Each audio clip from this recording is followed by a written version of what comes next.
Hey everyone, welcome back to the channel. Today, we're diving headfirst into the world of knitting. But not just any knitting. We're tackling a pattern that's notoriously tricky, the impossible knitting pattern. I decided to try teaching this step by step, and honestly, the results were, well, let's just say they were surprising. I've seen this pattern floating around online for ages, and it's always been shrouded in mystery. People call it impossible because it seems like the stitches just won't behave, the yarn gets tangled, and the whole project feels like a never-ending battle. But I love a challenge, and I figured, why not try to demystify it? So, I gathered my supplies, some lovely, soft yarn in a vibrant color, a pair of knitting needles, and a whole lot of patience. The first step, as with any knitting project, was to cast on. This pattern required a specific cast-on method, one that immediately set the tone for the rest of the experience. It was fiddly, it was confusing, and it took me a few attempts to get it right. I quickly realized this was not going to be a walk in the park. Then came the actual knitting. The pattern involved a series of intricate moves.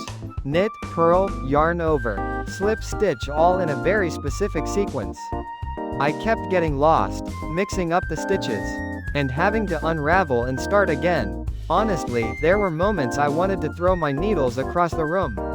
But I persisted, determined to crack this code. As I worked through the pattern, I started to understand the logic, the hidden secrets behind the madness. The seemingly chaotic stitches were actually creating a beautiful, textured fabric. It was like watching a magic trick slowly reveal its secrets. The impossible pattern wasn't really impossible, it was just challenging. What happened next truly shocked me. As I kept going, my knitting improved. I made fewer mistakes, I could anticipate the stitches, and the rhythm of the pattern started to flow.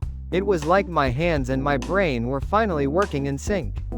The fabric grew, and I could see the final design taking shape. A gorgeous, intricate creation that I never thought I could make. The impossible pattern was becoming possible. And here's the biggest surprise after I finished the project and showed it to my beginner knitting friends. Guess what? They wanted to try it too. They were inspired, not intimidated, by the complexity of the pattern. That was really unexpected. The project went from a challenge to an inspiration. So, if you're a beginner who's been scared to try something a little more complex, I urge you to give this impossible pattern a go. Start with a small practice swatch. Take your time, and don't be afraid to make mistakes. You might surprise yourself. Remember, the journey is just as rewarding as the destination. And in knitting, as in life, sometimes the most challenging patterns lead to the most beautiful results.